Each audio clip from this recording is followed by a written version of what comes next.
For 50 years, I stitched the wounds of strangers. I've saved lives with hands that never trembled, even under pressure. I was known as the calm one, reliable, precise, unshakable. My colleagues respected me, patients trusted me, and outside the hospital, I was someone's wife.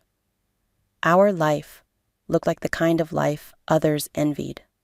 Polished, predictable, unblemished. Or so I believed.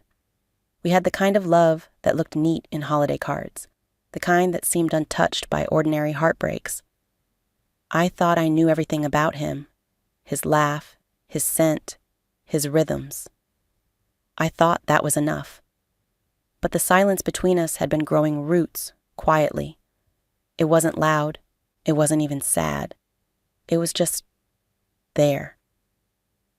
A dull stillness, like air that had stopped circulating in a closed room. I ignored it. I buried it in my routines, in night shifts, in post-op reports. I told myself it was what adulthood looked like. There were some, of course. They always say that in hindsight. The perfume that clung to his collar, too floral for me. The shower running late at night, even when he said he hadn't gone to the gym. The messages he glanced at, then turned his phone over, face down. But I was tired. Bone tired. When you work in surgery, exhaustion becomes part of your bloodstream. I chalked it all up to stress, to age, to the slow erosion of desire that happens in long marriages. I convinced myself that questioning him would make me seem insecure, unreasonable, jealous.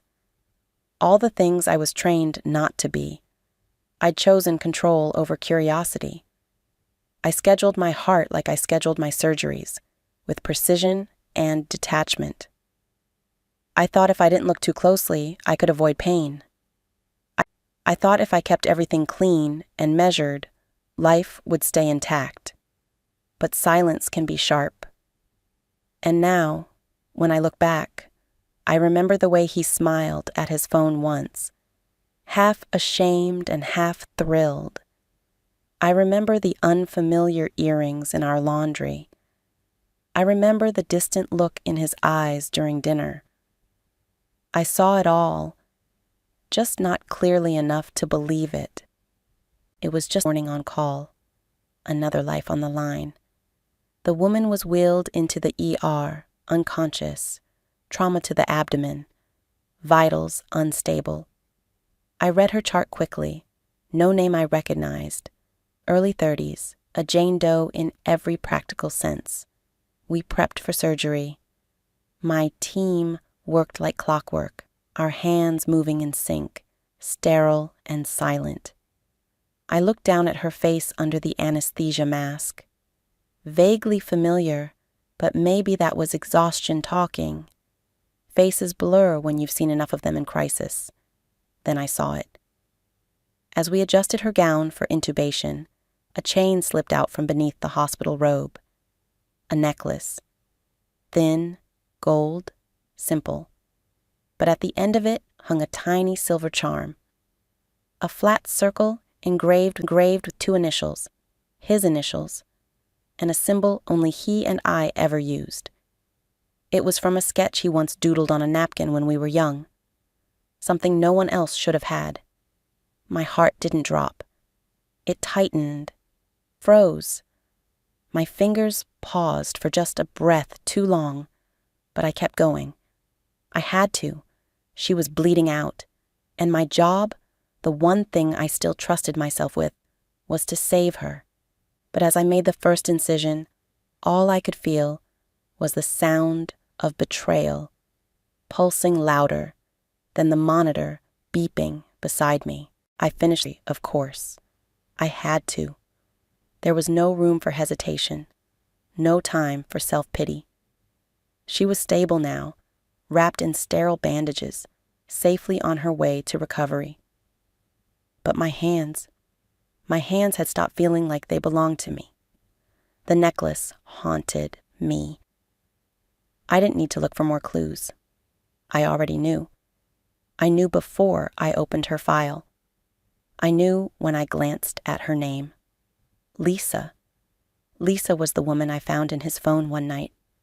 She was the name I saw flashing on his screen, the voice I'd heard faintly in the background when he thought I wasn't paying attention. And now, she was here, in my operating room, lying unconscious, relying on me to save her life. She was more than just a patient. She was my husband's secret. I told myself not to go looking for answers. I told myself it wasn't about her. She wasn't the problem. But how could I ignore it? How could I deny the painful irony of it all? Of me saving her, while she was the one tearing apart the fabric of my life? I checked her chart again. She had no idea who I was. To her, I was just another surgeon, another white coat. But to me, she was the face of betrayal, and it was impossible to look away. That night, I didn't go home. I couldn't. I couldn't face him, not after everything I had learned. I couldn't bring myself to say a word. He was asleep when I slipped through the door, and I pretended I was just another tired surgeon, coming home after a long shift. I pretended I didn't know what I knew. But the truth was, the silence between us had grown so deep that it felt like a chasm. I didn't need to speak to him. I didn't need to shout or demand answers. The silence was already louder than anything I could say. I looked at him, lying there, unaware, his breath steady, his chest rising and falling like nothing had changed. How could he sleep so peacefully knowing what I knew? How could he not feel the rupture in the air between us? I thought of everything we had built, of the life I had held together, and I realized it was all a fragile illusion. It had never been as solid as I thought. I walked into our bathroom, the small, familiar space where we shared quiet mornings. I took off my wedding ring and held it in my hand for a moment. It was warm from my skin, but it felt foreign, like something I had borrowed for a time. I put the ring in the bottom drawer of my desk, a drawer full of sterile tools and instruments I had used to save countless lives. But I couldn't save this one. There was no bandage, no stitch, no surgical solution that could heal this wound.